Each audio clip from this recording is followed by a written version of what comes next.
दीदी का देवर आँख मारे, दीदी का देवर आँख मारे, पिचकारी सटावे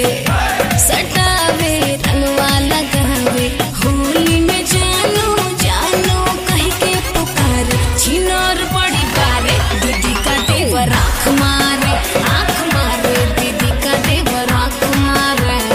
बड़ी छाना काटे न काटे लगे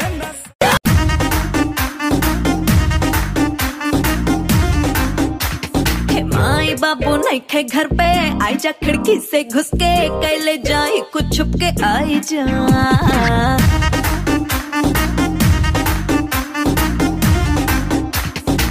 देख भाई अंग्रेजी फिल्म, प्यार के होई इलम, और मजा गैला दिल में आई जा।